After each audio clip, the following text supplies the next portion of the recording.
Here we go. Hello, Yellow Army, and welcome to another question and answer session here on Inside Plainmoor with, of course, the man himself, Gary Johnson. How you doing, Gary? I'm fine, thank you. Yourself? Yes, yeah, all prepared for another bumper session because, of course, we said last week, Gary, that, or the last time that we did this, that we had a good response. Well, Yellow Army have responded in their droves again. They've taken the most of the opportunity to get in touch with you, Gary. And Gary, thank you for putting yourself, making yourself available to answer all these questions. It doesn't happen at every football club throughout the country. No, it doesn't. I'll have to start charging, won't I? It wasn't in my contract, this. But no, listen, I just like, you know, I like people to watch our games, knowing as much as they need to know going into those games. And of course, all supporters want information.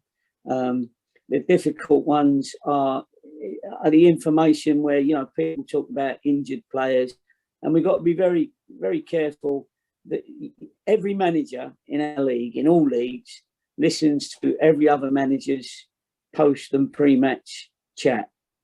And so you could give quite a lot away in your post and pre-match talk because, you know, you don't want to be giving secrets away, albeit team selection, who might be coming back, who won't be. But I try and be as honest as I can without putting our club in any danger of the opposition knowing something that they shouldn't know. So you know, you just have to trust your manager on that, and I'll let you know as and when things, you know, I can tell you.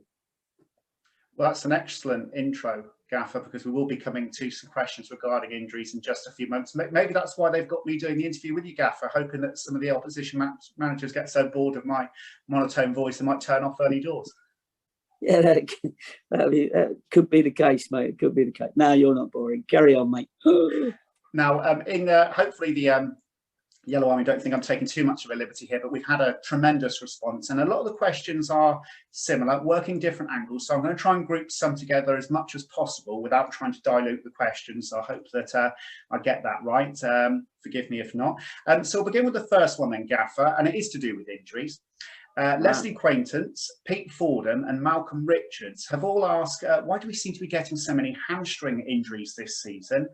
Have you been able to pinpoint why this has been the case? They've got a couple of their own suggestions. Leslie here wonders whether it's anything to do with not warming up properly, or if there's anything that they can wear in football matches to help them somewhat. But have you been able to pinpoint any reasons why we've had quite a few hamstring injuries?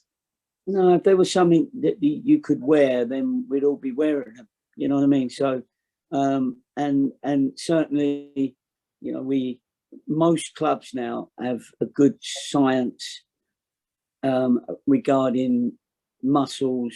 We know how to warm players up. We know how to cool them down. You know, it's no sort of secret, all that stuff. We've had 4 hamstring. It sounds like we've had more because Amani Little has had sort of 2 or 3 problems with his hamstring. So, but there's been 4 players with hamstring injuries, all of which actually had not had a hamstring injury previously. We've talked to different clubs. We've tried to look at the science of other clubs and what they're doing, and they say they've got the same problems. You know, some have got 1 or 2, some have got 5 or 6. I think at the moment it is just the nature of the amount of games that you're playing, because obviously if you're full time, you're training every day as well on very soggy grounds at the moment, you know, so the grounds are very heavy. Some of us that train on AstroTurf, you're going from AstroTurf to grass, back to AstroTurf. So that may, you know, there's all these little 1%. And there's also the problem of having players that are ultra keen to do well, and so sometimes you can just put in that extra stride to make a tackle, or that extra little bit of height in a jump to make a header, and And then sometimes, like Carl Cameron's injury, it was the first 10 minutes of the game. He played in nearly every game. Well, he's played in every game. And he just, his studs were in the grass. He just turned slightly 10 minutes into the game and felt his hamstring.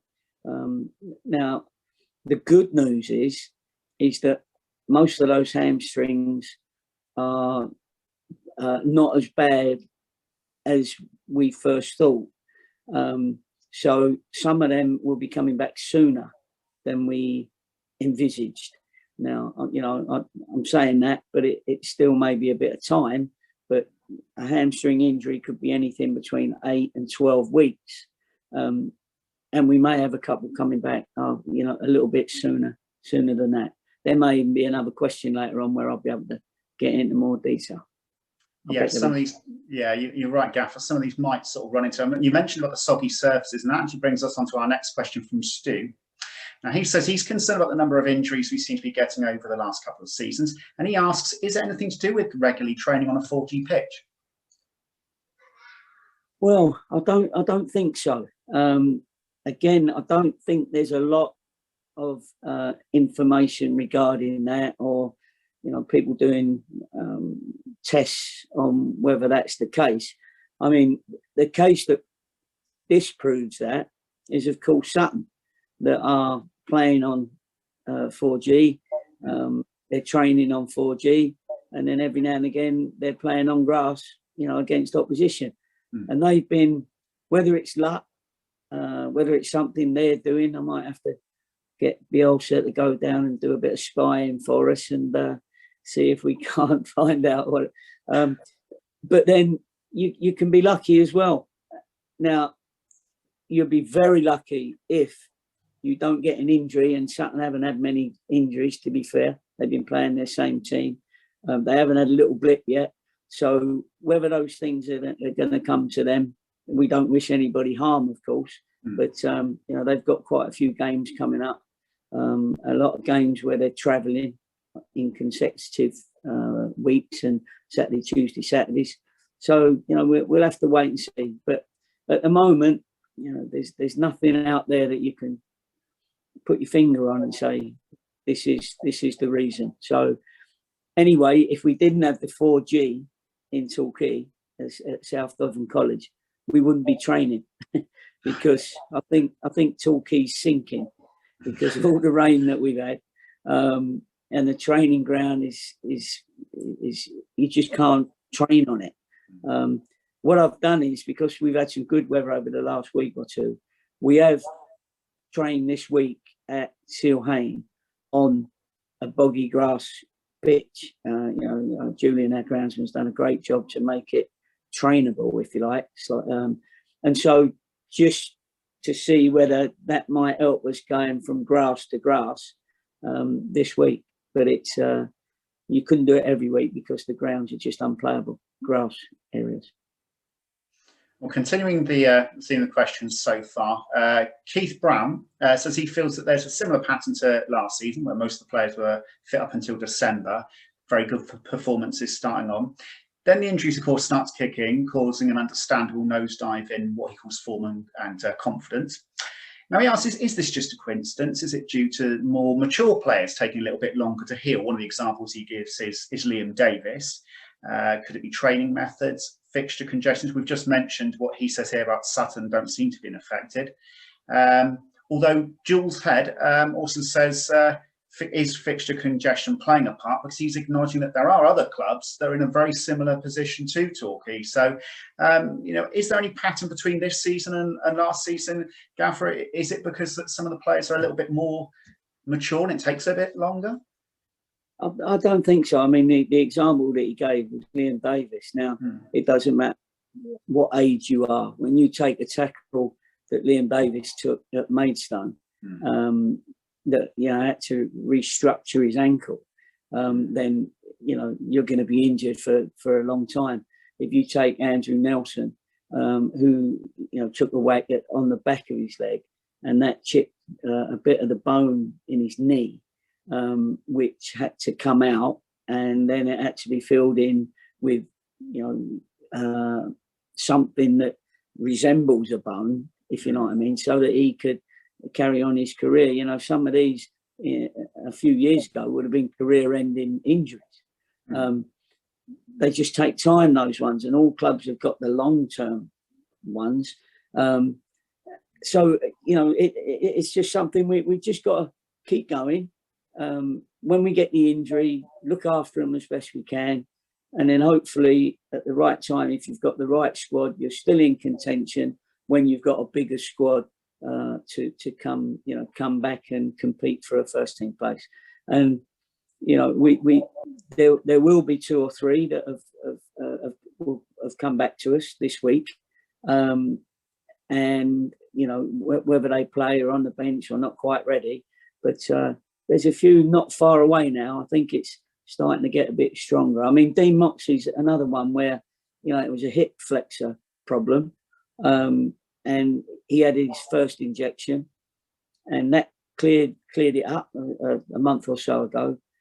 But then it came back, so he had to have another injection. And at the moment, they're just, you know, making sure that he's going to have enough time to heal it without having. You can't have 3 injections in a small space of time. So now he's got to wait until the hip flexor heals itself pretty soon. Because the fixture congestion one is an interesting one, isn't it? I mean, we've never had a season quite like this, but of course, you know, we've been lucky that we've been relatively unaffected with postponements so far, give or take the odd 1 or 2.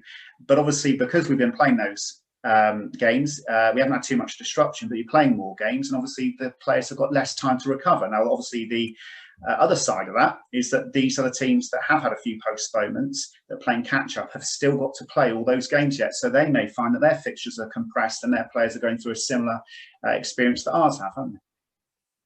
Well, the fixtures are just definitely going to be compressed, because even if we've played more games than anyone else, there'll be some teams that have to fit in games throughout the season on whether it be a Saturday, Tuesday, Saturday, or Saturday, Tuesday, Thursday, Saturday. Now, if we're unlucky that we're having to play one of those teams during the time when they've got to play us, that means our congestion of fixtures is also there. So we've got to try and get in as many games as we can. And we just heard today that our game on Tuesday's cancelled because Aldershot have COVID in their camp, and so, you know, that game on Tuesday's cancelled. So that's another game that we've got to put in. So, you know, we're running out of 3 dates if you're looking at Saturday, Tuesday, Saturdays. And if we've got to fit that in with Aldershot, then they've got to fit in. For instance, they missed the Notts County game this Saturday. They were playing us Tuesday, then Saturday. So they've got to fit that one in. And then they've had a COVID problem before, as have other clubs.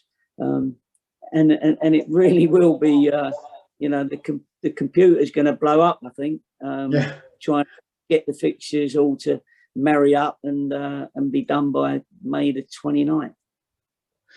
Well, we've got Ian Churchwood, Dennis Calmer, Jordan Grant and Chris Burton. They've all asked similar queries. They're all asking for updates on individual players. Now, the ones that they mentioned in particular are Aaron Lemaine, Armani Little. Zach Winter's also interested in the progress of Danny Wright and Andrew Nelson, asking if there's any chance they could feature within the next month. Chris Burton actually goes on to ask, actually, do you find all these questions regarding players' individual fitness as a pain in the proverbial? which is it's nice that they are a bit of a test, I guess. But are you able to give us an update on any of the players that have been out for a little while, Gary? Yeah, if you remind me, the first one you said was Aaron Lemaine. Yeah. So you've got Aaron Lemaine, yeah. Yeah. So Aaron Lemaine has been out now for, I think, 4 weeks. He went to a specialist to have an MRI scan, and we had to wait for the specialist to come back with his with the results and letting us know what he thinks. Fortunately, he felt that he didn't need an operation, and the reason why that's good is because he's already 4 weeks into rehabilitation, so he'll only have like another 3 or 4 weeks to go before he can start running and the hamstrings, you know, recovered, as it were. So if he'd have had an operation, it would have been 10 to 12 weeks from now. So it was good that it wasn't enough to go in and have the operation. And Aaron feels quite happy with that. He's happy that he's at least going to see a large part of the end of the season. Whereas if he'd have had to have had an actual operation, then that would have taken him probably till almost the rest of the season. So he'll be back in time, and we're just looking after him at the moment and making sure that he doesn't break down and that he does it properly. And when he comes back, he'll be totally ready. And he's another one we've missed. Yeah, he's been in fantastic form early part of this season, hasn't he? And Armani Little is another one who's not played as much as we'd like him to. Has got a fantastic goal against Yeovil, obviously, on Boxing Day. You mentioned Armani a minute ago. How's he getting on? He's getting on fine. With hamstring injuries, if you get it, is the one injury that you forever got it in your head. People have had a hamstring injury that are sports people. They're always a little bit worried about. We test the boys weekly with their sprints, and some of them get into I think it's 9. I don't know the exact, but anyway, they do their sprints, and we know what their fastest sprint is. And when somebody's clear of their hamstring injury, when they can get to that fastest sprint. So it's not often their injury, it's the confidence to go that fast. And that's where Armani's been, and so it's not just a physical problem, it's a mental problem. And I know people have a go sometimes and get a bit disappointed when they lose a good player like Armani, and then say he's this and that, and we should get rid of him and all that sort of stuff.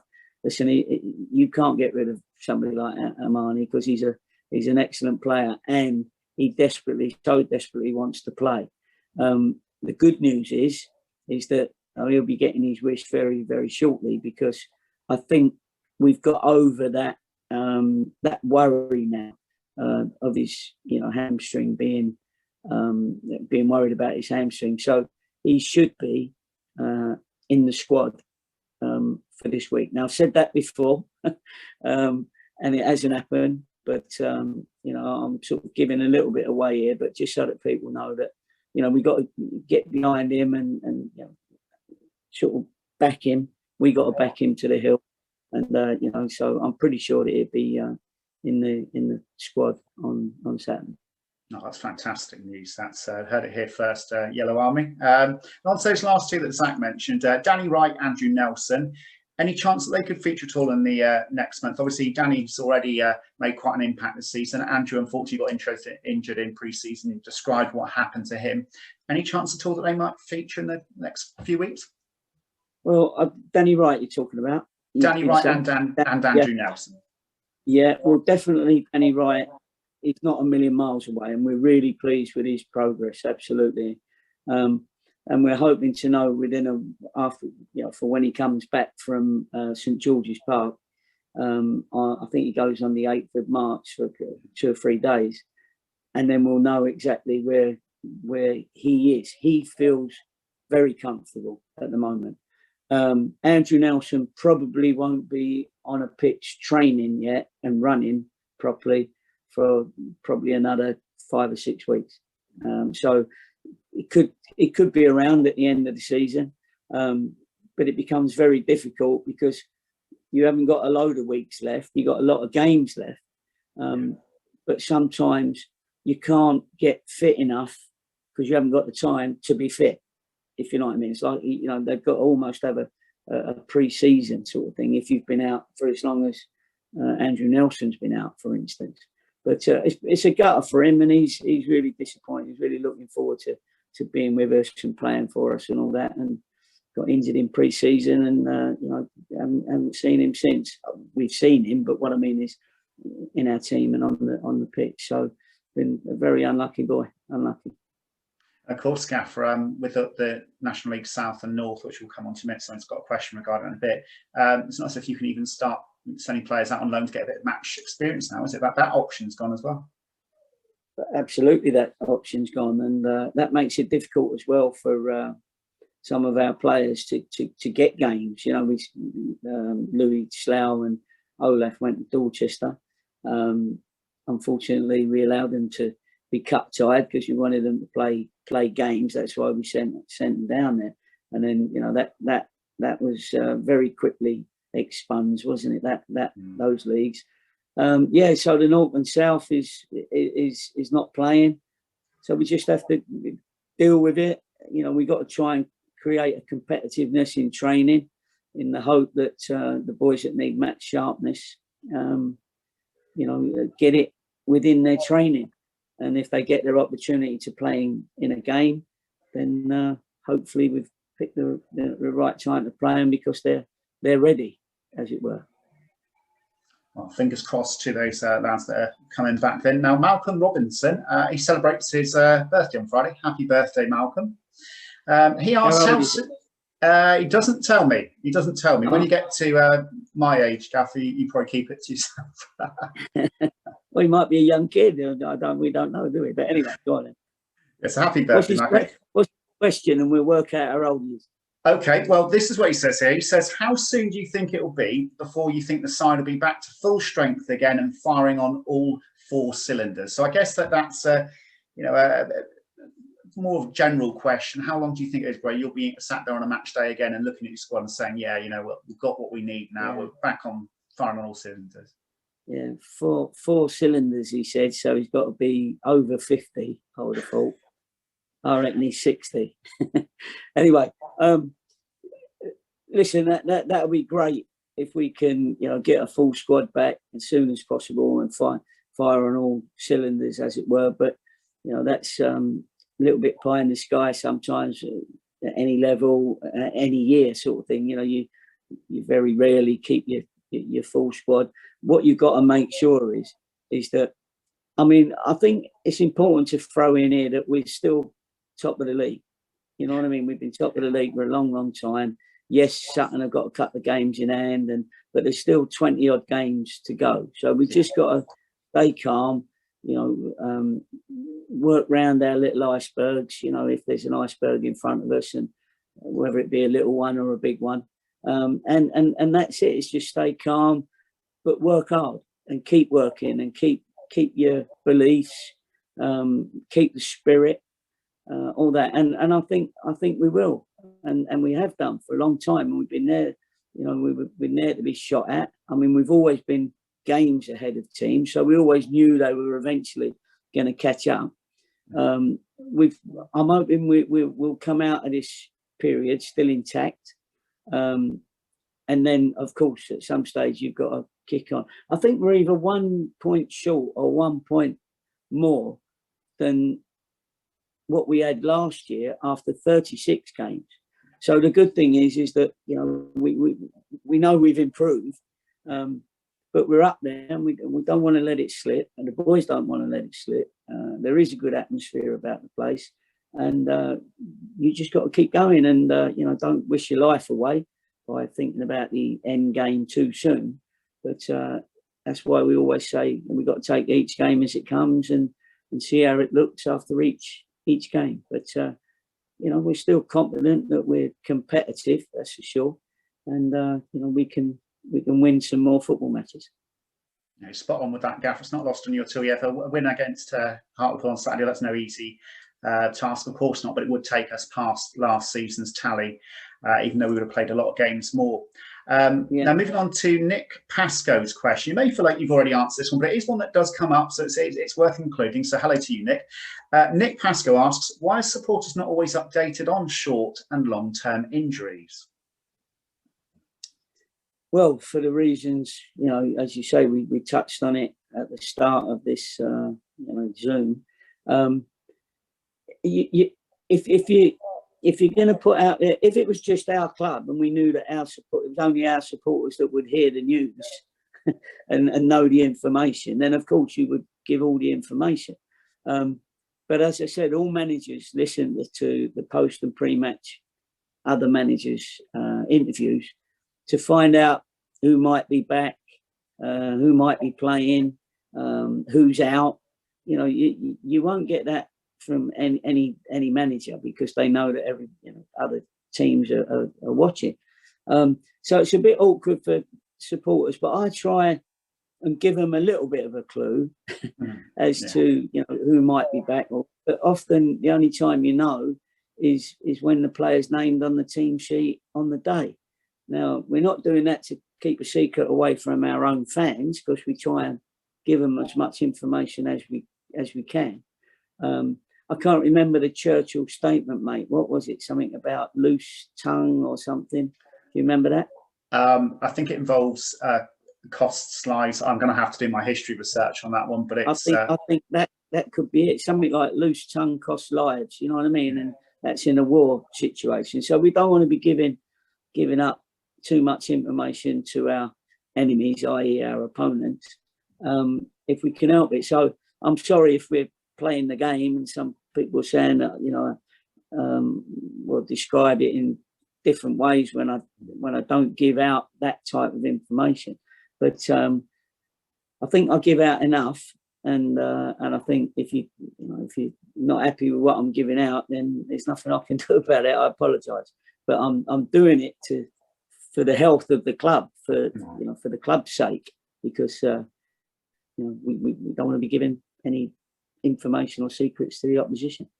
No, that's absolutely fair enough. Now, Joshua Hutt and Simon Jones, they both asked quite a similar question, and it is an interesting one. It's regarding Fraser Kerr, who, of course, has now moved on to Chesterfield. Now, they say that he was supposedly injured and then played the full 90 minutes for Chesterfield during their match on Tuesday. Now, Josh asks, is there something deeper than that? Is this a case for any other players? Both supporters understand why, as we've just said, full injury situations isn't always put out in the public domain, though. There was a little bit more to Fraser's situation, that wasn't there? Do you want to expand on this one, Gaffer? Yeah, well, I mean, remember Fraser was injured for some time at the start of the season. He got injured in pre-season himself, and then he came back and he got a few games and was okay. He's totally cleared up, which was good. But it was when COVID hit, and when COVID and the lockdown especially, because it meant that people that were in our digs, so therefore that they get accommodation and we put them in that accommodation. During lockdown, you wasn't allowed to travel, and because so if you're in the digs, i.e. we call it the lodge, with 8 other players, then that's your bubble. That's your bubble. So you couldn't make another bubble at home in Birmingham, where his home was. So actually, it was against the law to be able to drive home and see your wife and their family. So when then he wasn't in the team at the time as well, then it becomes very, very difficult mentally. Now, to be in the digs and not playing and not being able to go and see your family. So I discussed it with Fraser, and then a situation come up at Chesterfield, and we felt it'd be good for his mental state and for him to go and play games nearer his home, within driving distance of his home. Yeah. So that's where that is, and it can be a difficult situation, and our protocol at our club is very strict on that. Maybe it's a reason why we haven't had any games postponed for any sort of COVID reasons. So we're very strict on all that. So we ended up taking Scott. They ended up taking Fraser, and everybody's okay. Everybody's happy. Now, it wasn't me that said you won't see anywhere where I've said he was injured. I didn't say he was injured ever. I think people have just, I've said he wasn't fit to play. That doesn't mean to say you've got a thigh strain or a hamstring, or it could just mean that you're not ready to play because of the situation of, you don't feel happy in yourself. Do you know what I mean? Or, he's not mentally unstable or anything. He's a great lad. And but it was just that there was other things going on, and this was a situation that occurred, and we thought, okay, be best for everybody. Great. Well, I hope you think that answers the question, Joshua and Simon. Thank you for going into that and into some detail, Gaffer. And having spoken to Scott earlier on this week, he certainly seems raring to go and really happy, delighted to be here at Plainmoor, which is of course excellency and what you want to see from any of your signings, Gaffer, isn't it? Yeah, exactly. And he's very keen. He wasn't playing up at Chesterfield. I think, you know, not when a new manager comes in, he's got his own ideas of people that he wants to bring in. When you join a club, you want to move some people out and you want to move some people in because you want it to be your team. You know, now Scott now becomes part of our team for the rest of the season because he's on loan. But you know, Downsy played with him. My son played with him when they were at Chesterfield. My son was on loan at Chesterfield at the time. He's got a great CV. He scored goals at our level. And we needed somebody with experience that could score goals. And it was a perfect situation for us to bring him here. I'm looking forward to seeing him in action towards the end for the rest of the season. Now, Tim Discon, he asks how, given the number of injuries recently, how does this affect training and preparation for the games ahead? When there's changes that occur to the planned training regime, typically what are they? How does that affect things in training when players drop out? It's a nightmare, you know, because you want to work with a group of players that have just won the last game, so you keep the same team. You haven't got a problem in picking a team. But if suddenly somebody comes out of that, you've got to put somebody in. And if somebody comes out late, you might have done your work, you know, at the start of the season, at the start of the week, sorry. And so that becomes a problem if somebody gets, you know, injured in training or suddenly says on a Thursday, look, I don't think I'm going to be able to play on Saturday. When he might have trained Monday and Tuesday and hoped to be, you know, to just get through the last part of his injury. So it's a difficult one, especially when nearly every week, although the next 2 weeks we'd have only played Saturday to Saturday. But when we start the Saturday, Tuesday, Saturdays again, because you've got to give them a bit of rest time. They've got to have a rest period. What you'd like to have them all day, every day, and you know, work on certain things all day, every day. But then you definitely will get a lot of injuries then. So you have to give them enough rest period, but enough work that you go into the game fit mentally and physically. And that's difficult to do when you're playing so many games. A lot of what we do, we ask them to self-assess. We do a review anyway, that they see. It's a 15-minute review. But we also ask them to watch the videos of their game. And so that in their heads, they know whether they got to improve the next game, whether they need to do more, whether they've affected the game. And sometimes I don't ask them individually, what did you think? And sometimes I do, and they don't know which ones I'm going to ask. So they all have to be prepared for me to suddenly just pull someone and go, how did you think you played Saturday? Tell me what you did well and tell me what you didn't do so well. How can you affect the game more next time?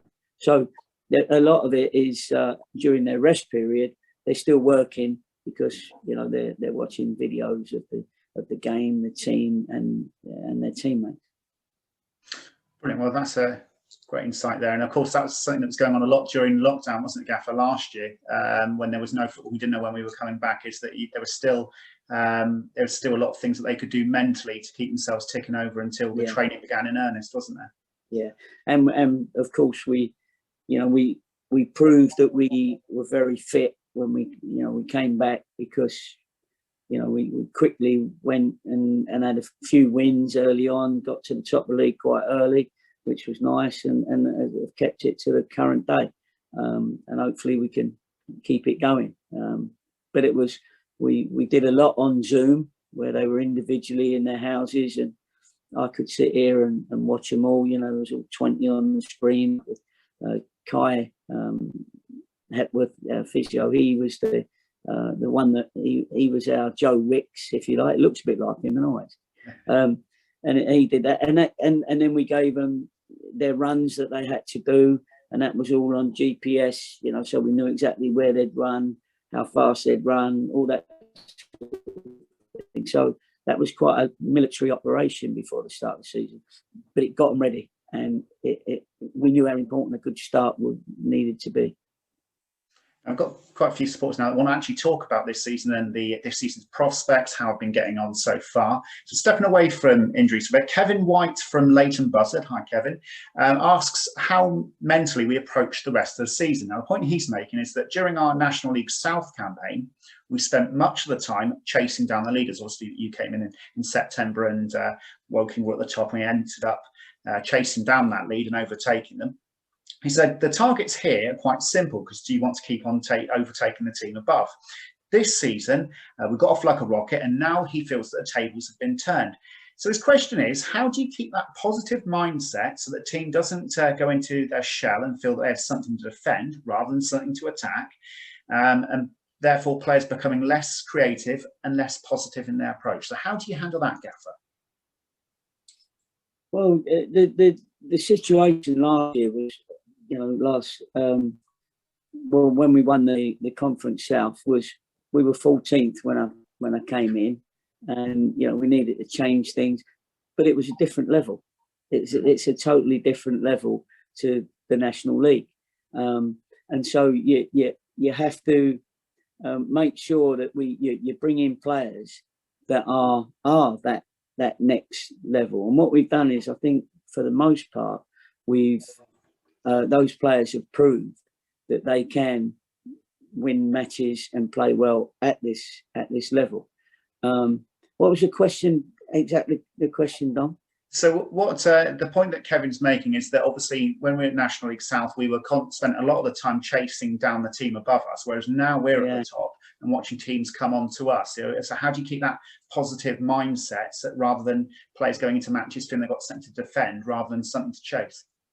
Yeah, well, that's what we say, don't we? Do you fight either as the champion or the challenger? Yes. Either way, you've got to fight and you've got to work hard. And it's what I said before, you've got to have that belief in what you're doing, a club belief, if you like.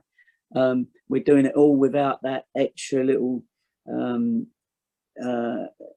plus of having supporters cheering you on and getting behind you.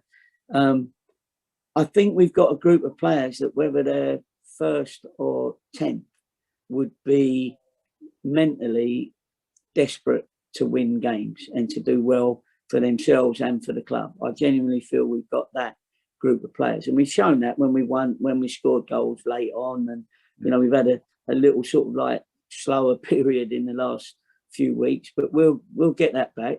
But the lads have never lost their faith in what we're doing, what they're doing themselves, and what the club are doing and what we're doing in the league, and how we're trying to approach the game. Everyone is fully committed to our game.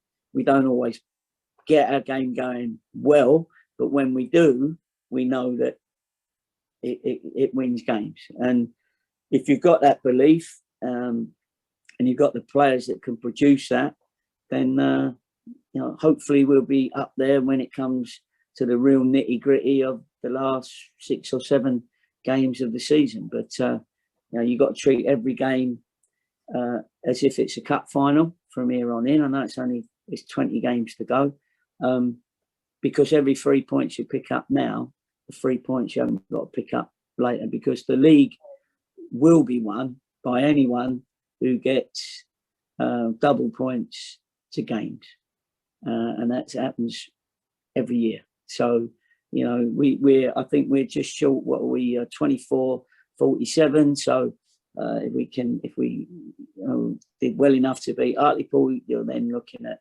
25-50, which is whereabouts you need to be. So that's very much been a theme of your when we've spoken before, isn't it? That 2 points per game. If you get that, you're not very far away, are you, Gaffer?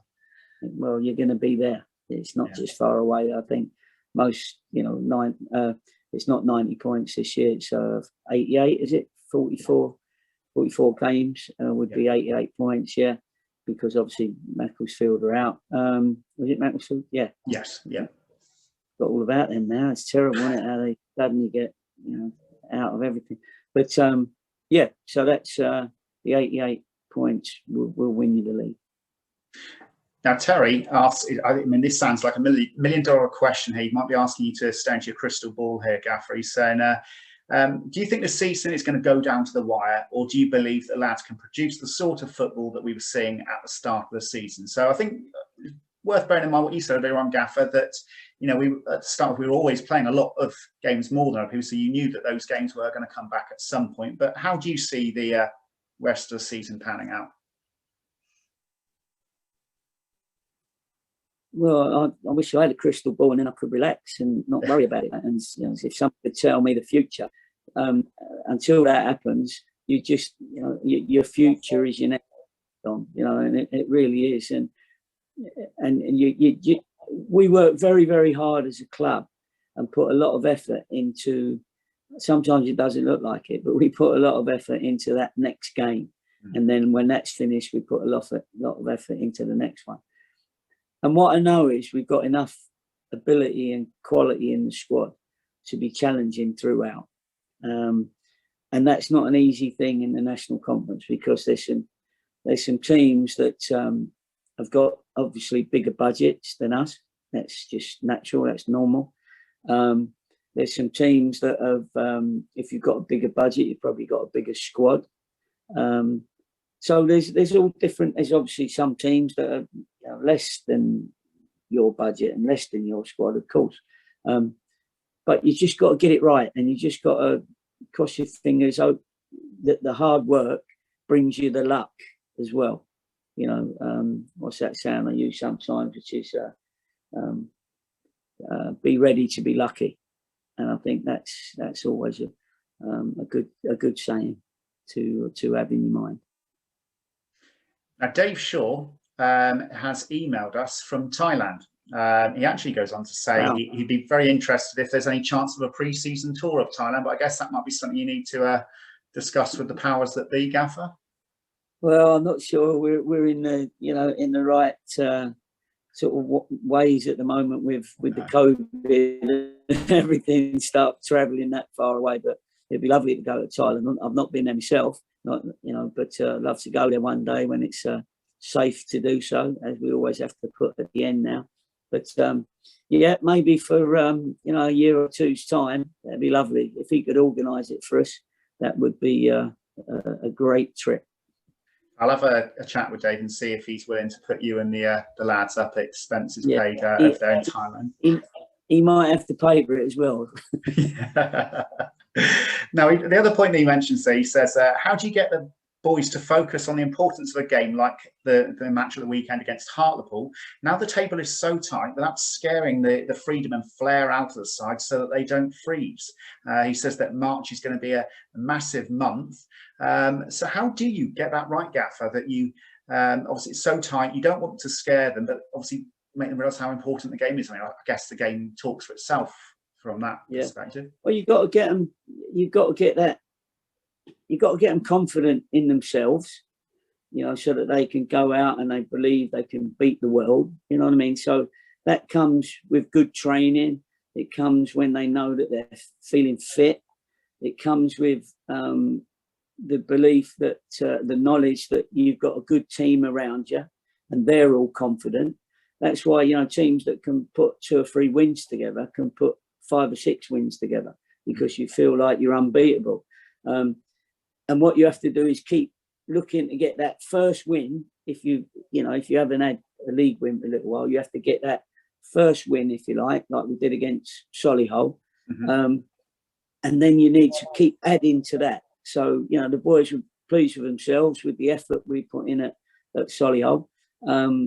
And so that's your sort of first win. I know we got beat at Woking, that was a cup. And it's that energy and faith of going into these games that create the confidence, that where you know you're a good player and you know you're in a good team, you know, and you just trust everybody. You trust the manager's tactics, you trust your training, you trust your teammates, all that sort of thing, and that comes into it, and that'll help you get through the tough games. The real, there's obviously tough games at both ends of the league. Not so much this year because there's not going to be any relegation this year, or not from what I've heard, but we don't know yet. I don't think they've actually confirmed that yet. So I'm asking them to enjoy the competition at the top of the league, because we got every chance of, you can go up via automatic promotion, or we got a fair amount of points at the moment, and we're quite a long way clear, not too far clear yet, but we are clear of like the 8th spot. So let's enjoy the playoffs if it becomes the playoffs. We want to win the league, of course, because you want to go up automatic. But you still got the playoffs if you need them. And so we've just got to enjoy our journey, if you like. And if the boys can enjoy their journey, and I can pick them out, but I'm not picking them out and absolutely dragging them down. I'm picking them out and saying, we're better than this. We can do more than this. We can get a winning run together. So you try and be as positive as you can with them, but we've got a good team. It's a good group. And, if we look back after, if you win the league, you'll go, that was good that we did what we did, and we had the belief, and supporters had the belief in us, and they were supporting us, albeit from afar. There's a lot of things that go together in creating a team that's good enough to win the league. Absolutely. I think if you go back 12 months, Gaffer, it wouldn't have been actually that short. Actually, when we started doing these Zoom calls, actually, I think if you'd said fast forward 12 months, this is a situation you'd be in, I think most people would have bitten hands off to actually get that. Now, Ashton actually asked a very similar point, said that going forward, he felt that sometimes a bit of the creative spark, that's a bit tentative, and was asking how you intend on getting back the confidence and momentum. So hopefully Ashton feels that we've just covered that. He does raise another point, though. He says that he thinks that Billy Waters has done really well. He feels like he needs a bit more support, because sometimes he is cast almost as a target man, and asks whether he could be utilised in any other different positions. Yeah, Bill's one of those perpetual motion type players where he runs all day, Bill, and he'll put you under pressure. If you're a centre half, if you're two centre halves, he can put you both under pressure. And he's done well at that over a couple of games. Earlier on, we were playing a different system, and that may change in the near future. You'll have to wait and see. But with Bill, we felt a couple of times we were a little bit too open, and we were going to go to Solihull. And I wanted to make sure that we went there with a solidness, if you like. We knew that they played a long ball game. We knew that they get the ball forward. They got a few big uns up there, and we needed to. I felt we could break on them and do well, going from a deeper position with Bill chasing. Now, ideally, I'd like to play two centre forwards, of course. I mean, I've always played two centre forwards, but they're not always available, two centre forwards. So we went with more midfield players, and Billy. It will help Billy to have somebody else up there. And we did try and get support to him, because I think both our goals, one was a penalty, but they were breaks, and we had numbers in the box. And sometimes people look at it and go, "Oh, look, there's only one up front." But actually, if we can get hold of it and pass it and then sprint on the transition, we got numbers in the opposing penalty area. And we're still right up there with goals. Don't forget, goals scored. We're still there or thereabouts with goals against.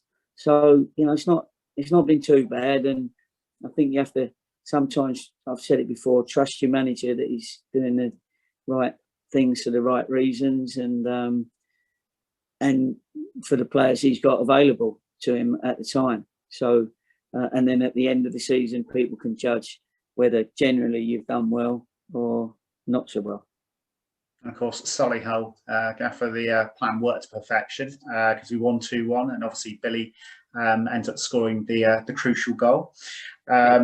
Joseph Pope celebrates his birthday today, so happy birthday, Joseph. Now he's been looking at the stats, Gaffer, and I know you're a stats man, you like your stats, and he's noticed a peculiar trend. He says when Yeovil won the conference under you, they lost 3 games, each loss was by 1 goal. When Cheltenham won the conference under you, they lost 5 games, again by just 1 goal. This year, we've lost 5 games, and coincidentally, every game has been lost by just 1 goal, including FA Trophy and FA Cup defeats. What is it about these sides that allows you to be able to keep games so tight just to the odd goal, even when things are not going well? So well done, Joseph. What do you think of that? That's a great stat. Thank you. Well, not thank you, because you still lost the game. You might as well lose it 5-0 than 1-0. You still lose the points. But I think my first thought when you were saying it was that it means when you get beat, they're close games still. You know, I'm very pleased that we, you know, I don't want to tempt fate here, but that we haven't had a 6-0 like we did have 1 or 2 last year, or 5s or whatever it was against us. So I think it's proved that, you know, at this level, we're very competitive. That's the main thing. So, and at this level, you're always going to lose games. But if you've got a team like Joseph, did you say? Like Yes. Like Joseph said, where you're going to eventually win the league, you're never going to win every game. So some games you're going to get beat by the odd goal, because you can bet your life in some of them games, and even some of the games you've won could have gone either way. You know, so it's just hanging on in there, you know, playing to your plan, being solid in defence, and trying to be, you know, clever in attack, if you like. And we don't only do work on one, we work on both. And when we attack, I like the sort to attack, and when we defend, I like the sort to defend, or certainly think about winning the ball back, or think about the transition going into an attack situation. So great stat, nice to hear, because it also reminded me that I've won leagues before. Yeah, you've done all right, haven't you, Gaffer? Yeah, no, done all right so far. Right, so next up we've got Neil, and he says, after promotion from National League South, you said that you don't do one-off promotions. Now, given that last season was expunged, would you count promotion from this season as backing up that statement and having back-to-back promotions? Is that what I said? That's what Neil says here. It's well, so. See that, but anyway, I'll answer the question. If you've got a team that's doing well at a certain level, and it wins that league, then generally it's good enough for the next league, because unless it's Premiership teams, teams that go up generally stay up for a little while. You know, they don't sort of like First Division, Championship, First Division, and Second Division, and National Conference levels. That you've got teams like in the Premier, for instance, the Premiership. Teams are going up and coming down, aren't they? That go up, you know, so they're not ready. But you know, the team's ready for the next level. If you win the league, you may have to improve it with 2 or 3, you know, 2 or 3 players that make you stronger, and then you've got a little bit more finance to do that. You might have a slightly bigger squad. But yeah, I mean, looking at it, it's happened to me a couple of times, and. But I'd still like to see that statement. If he says I said that. But yeah, I can understand it though. And I would treat it as from the National South to last year that was expunged, because we don't know where we'd have finished last year, to now as being, you know, it'd be great if he and I describe it as, you know, a double promotion. So that'd be good if we can do that. Great. Now Barnaby Nichols says, looking at the current squad, what would you say is the biggest collective strength that the squad have, and what is the one area you would identify for improvement in the second half of the season? So that's an interesting one from Barnaby Nichols. What is the biggest collective strength, and what is the one area you would identify for improvement in the second part of the season? The collective strength, I think, is that they all want to be successful. And we've got the personalities that want to be successful for themselves, but also want to be successful for their teammates and their football club. And that is vital, because you don't get success unless you've got those things. And unless you do, I've mentioned it before, trust your teammates, trust your manager, trust your club, trust your training. They're all absolutely vital. And we've got that. So that's a strength. I think that the things you have to improve on is just to keep getting better. All the technical things that come up, whether it be scoring goals, set plays, defending set plays, and that just comes with work on the training ground. And if you win a league over 46 or 44 games, and you've deserved it, because your players have become the best at that level, and it's all relative. It's not as though the championship teams are all pretty similar. Our league's similar. So if you win any division, you basically come up against a group of teams that are all very similar in standard. So to have got your nose in front, to have won the league or get a promotion, you've done very well, and your players have had that something special that helped you win the league. It's not a fluke after all those games. No, I don't think anyone would argue with that. That after everything that we've had to contend with, all teams have to contend with, anyone that wins the league this season would have deserved to have gone up, certainly. Right, Dennis Kalmer is next up. He asks, now this is an interesting one, you like this one, Gaffer. What did you say to the officials following the disallowed goal against Woking last Saturday? Was there any response from the referee? And how has this affected the players, who surely must have been devastated, as he was? Yeah, I think the things that refs do well is when you actually speak to them and you ask for an explanation, they just ignore you. When you go up to them, might be at the end of the game, linesmen get a little bit of stick from managers and that, and they're brilliant at just ignoring you. Because sometimes if managers talk to them like that in the street, you'd get a right-hander. If they were in a street situation and you gave the abuse that some managers give. So credit to them. And this is what happened with the referee when I went up to him. Obviously, you're disappointed, but actually I was quite calm. Downsy was trying to get me away. I said, I'm all right. I'm a big boy now. Leave me. And I just asked him if he would look at the video. He can't change anything now, and just let me know if you've made a mistake.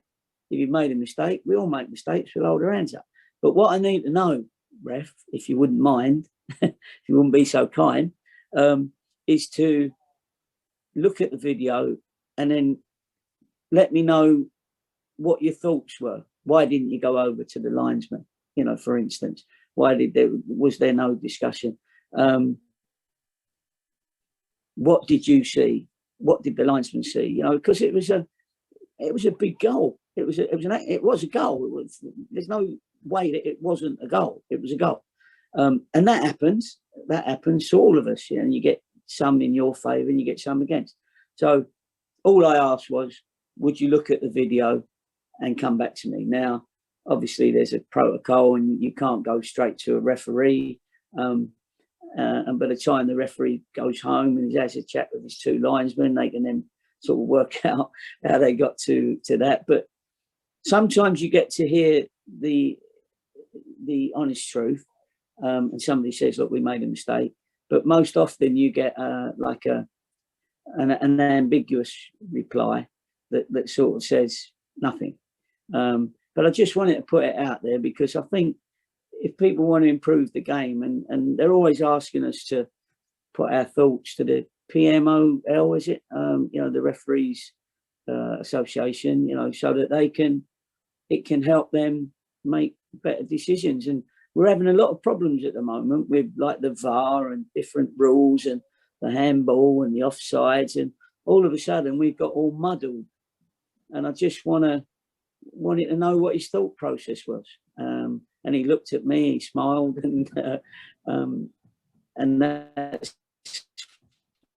you know, and that was it. And then you just got to walk away. Of course, we were very disappointed that we got beat in the game. We wouldn't necessarily have won the game, but we'd have had an opportunity through penalties because it was right in the last minute, and we'd worked a perfectly good free kick and should have been a goal. But there you go, we not on this occasion. Have you had to pick the players up since that? I mean, it must have been very disappointing for them. But yeah, the players were disappointed because they knew that I didn't want to go that far in that comfortable way on the day. You know, we missed a penalty, we hit the crossbar. They had a couple of chances, so it could have gone either way. So it wasn't as though we trounced the team or they trounced us. So, you know, but we're out, and you know, George Edwards always says everything happens for a reason. So you know, we'll have to wait and see what that reason is in time. Still so much to play for, you know, that's for sure. Now, George, not George Edwards, I don't think, has asked the following question. With Fraser joining Chesterfield, it leaves us with one fit centre-back available. I think he's referring to the Woking game. Are you and Pete looking at bringing in any reinforcements in that particular area?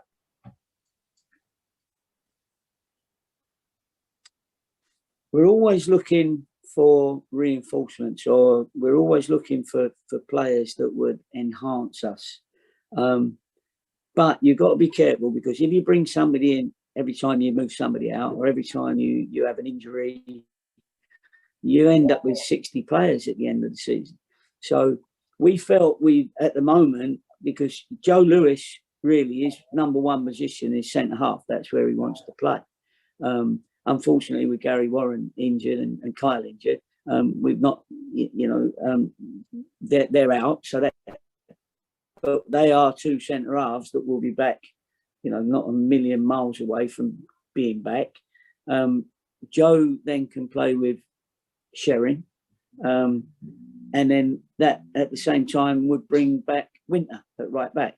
So we felt we had enough there, because Asa can play at centre half and Winter can as well, as far as like he did at Woking, and you know, and he did well, and Asa did well when he went back there. So you've just got to be careful how many people that you bring in. And as you know, my brother always says, you can always make a team worse, your team worse. Do you know what I mean? You got to be very careful. You got to know what you're after, because you got to leave room for players that suddenly come up, a little bit like Scott, I suppose, where you need those players. You don't want a number. You want somebody who can make a difference and affect the game. Now, also asking a question about signings is Kyle. Now, this relates to the National League North and South that we were saying earlier on, that has been declared null and void.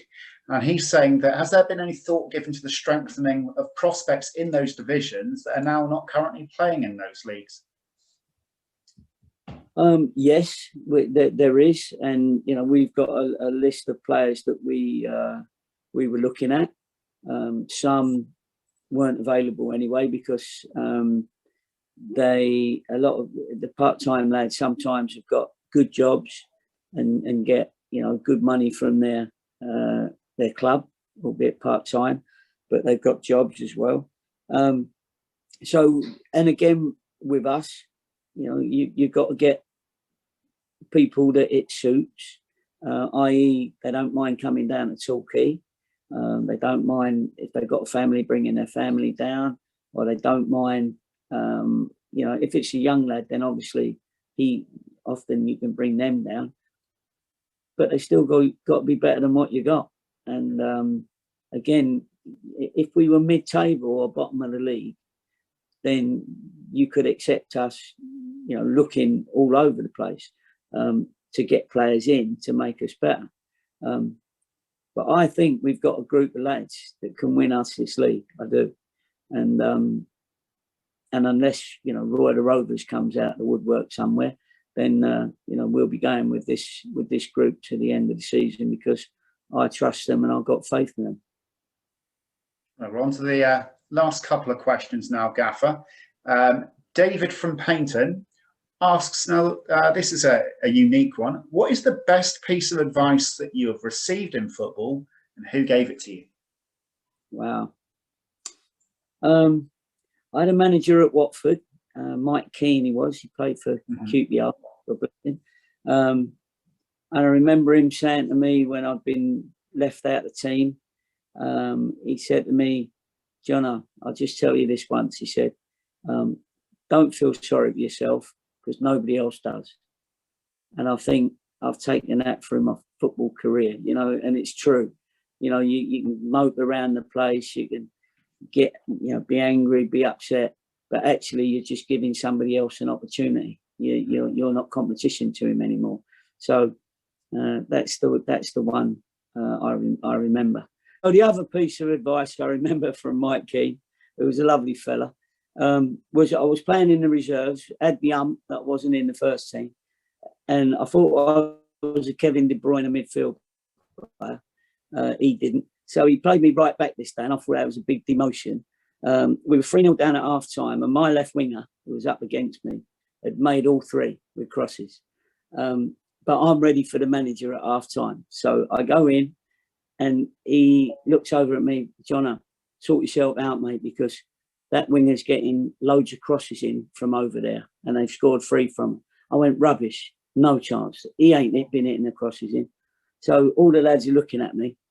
He comes over and he sits next to me, nice and calm, puts his arm around me and says, okay, Jono, in the second half, go and mark the linesman because somebody's getting the crosses in from over there. I can see a sense of humour came from Gaffer. It was, and I've always remembered that. It was a true story. But anyway, there you go. So the final question that we've got here today, Gaffer, is from Jason, who calls himself Heidi High Marker. So Hi Jason. He asks, what do you say to a player when they are not good enough to play for Torquay? As we all know, it's a cutthroat business. Well, you say you're not good enough to play for Torquay. Sometimes you got to be hard nosed a little bit. I try not to be as hard nosed as that. To be fair, I try and leave them with something where you say, you know, at the moment, you know, we got too many players in your position, or we can't afford your wages, or if you try and be honest without absolutely crucifying them. So generally you'll be saying you're going to be coming here and not playing enough games as much as you would like to play. I've got players in your position that I trust that are there already. So you need to go and find yourself some games. You're good enough to be playing for somebody every week, and you won't be here. So good luck, and hope you've enjoyed your stay here, and see you around. Now, because I've been in the game a long time, that sometimes bites me on the bum, because nearly every team that my teams play against, that was whether it be in the league or in the non-league, always come up against somebody who I've either released or said wasn't good enough, and all of a sudden they want to prove themselves. And honestly, it's unbelievable how many players, because obviously I've many years in the game, and that seems so. And every time I see somebody in the opposition that I've said that to, I'm thinking, oh my God, no, he's going to be, flying all over the place here today. And that generally happens, and I've always got to be wary of that when we come up against those players that I've released. Well, thank you for answering all those questions, Gaffer. I know there was a lot of them. We're just going to part, just before we part, we just got a few Goodwill messages, if you'd be so kind. Now, the first one is regarding Jamie and Bryony. Now, they're both huge Gulls fans over on the pop side, I believe. Now, they recently welcomed baby Layla Rose into the world early this year. I think it's in January. They haven't had it all their own way since, and at the moment, they're all currently based in Bristol Children's Hospital. Layla Rose is showing some typical Gulls fighting spirit, and I know that we speak on behalf of all of the Yellow Army and everybody at Plainmoor when we say that we're all right behind you guys, and it'd be great to welcome them all back as a family to Plainmoor. So, Gary, I just wondered if you could wish them all the best, but also say hello to Layla Rose's brothers, who are Charlie and Bobby, because they are massive fans of yours. Well, Layla Rose needs you all at this moment in time. So, you know, I'm sure you love her to bits, and you all wish her well, as we do, even though we don't know her, but we are a big family here at Plainmoor. So, you know, when we get to hear about it, we all, you know, hear you're hurt, sort of thing, you know. And so all I can say is, like, you know, we'll all pray for Layla Rose, and hopefully that she you know, gets better from whatever illness is. And I'm sure, you know, the love of her parents and brother and sister will see her through. And you know, hopefully at some point she'll be old enough to come to Plainmoor with her mum and dad, brother and sister, and add that extra one to our support. Brilliant. And can't say it again, guys, we're all right behind you. So all the best to you all. Nick Broderick has another big Torquay United fan. Now, he's emailed us to say that he's still coming to terms with undergoing a double heart bypass in Bristol last week. Wow. Now, he's aware, obviously, that 4 years ago you went through a similar procedure yourself, and he wonders if you've got any kind words of advice for him, particularly as actually it's his birthday next Wednesday. It'll be a lot of birthdays, so happy birthday to Nick. Probably not circumstance you're after, but have you got any pearls of wisdom for Nick at the moment, Gaffer? Yeah, keep going, mate. Keep going. You got here's where the trust comes in again. You know, you have to trust your surgeons, trust the work they've done, rehabilitate as best you can with what they're asking you to do. Make sure you stay healthy. So you know, it doesn't mean to say that you haven't got to do any exercise. You can do exercise. You know, I've since I had mine, you know, I've felt 10 years younger. So I don't know exactly when did he have it? Did you say? He had this last week. Yeah, I think it's a week ago, last Monday. Yeah. So. Oh wow. Well, there's easier days ahead. He'll be going through quite a lot at the moment, a lot in his head, and obviously, you know, you're not quite sure how you're going to recover. You do recover. I was in Bristol myself, and you know, they're fantastic people there, and they really did look after us. And you do get better, and you do if you needed that operation, then you do come through it, and you can lead a healthier life for yourself. And so, look forward to that, because that will come. But he's got to go through a little bit of rehab first, and make sure that you keep yourself fit and healthy with diet and, you know, exercise, that sort of stuff. But there's a big wide world out there for you now, because whatever was wrong with your previous is now been sorted out. So enjoy the rest of your life, mate, and good luck. Brilliant. So yeah, best wishes again. Thanks, Gaffer. Best wishes to you, Nick. And finally, Gaffer, Mike Craig turned 84 on February the 22nd. Now, he says he's been watching the club for 75 years, so he must certainly have some memories. Now, he's based now in the Philippines. 9. Sorry, Gaffer? He's 9, isn't he? He's 9. He was 9 when he first came. I was just working it out. Yeah, absolutely is. And he says he's based in the Philippines at the moment, and he wondered if you could just say hello to everybody over there, also to his daughters, Karen, Julie and Louise. He ends by saying he's hoping to travel home to see United win promotion later this year. Now, there's a few things involved in that, but just wondered if you could say hello to Mike and obviously his daughters over there. What was his daughters' names? We've got Karen, Julie and Louise. Wow. Are they all in Philippines as well? I believe so. Yeah, he's. I believe so. Well, to Mike, Julia, I better tell that bloke who's had his heart done. You lose your memory very quickly. No, I'm only joking. Anyway, our regards go to those people in the Philippines, the 3 young ladies, and Mike, was it? It was Mike. It is Mike. It is Mike. Yeah. Yeah. They must be, you know, I don't know what the weather's like over there, but it sounds very exotic. We've had one from Thailand, now one from the Philippines. But it will be fantastic for them to come over and see us, at the end of the season, win promotion. And the more the merrier. I mean, I think the date is May the 17th when crowds can come back in. So that gives us at least the Barnet game, and maybe we'll have to fit in another game between Barnet and Altrincham, which are the last 2 games. So we may get 2 home games in if we have to rearrange one. And what an atmosphere that will be at Plainmoor if we're still in with a shout with 2 home games in the last week of the season that people can come to. So we hope Mike and his daughters are part of the crowd. And if they are, then so that we can recognise them, could they wear the Filipino country's clothes so that we know, we can go and say hello and we remember the Zooms with them. So all the best to them all, and it must be a great place to be living. Maybe another great place to have another pre-season tour, Gaffer. Well, yeah, exactly. I mean, this is sounding like a world tour at the moment, which is fantastic. Well, it must be one of those bonuses of live streaming that people all over the world are watching the Torquay games, and thankfully things have been going very, very well so far this season. Brilliant. And if anyone else wants, to take us on tour somewhere, we'll look at it, and I'm sure there's a route from Thailand to the Philippines and to where else, and then back to Plainmoor. Fantastic. Well, Gaffer, thank you again for your time.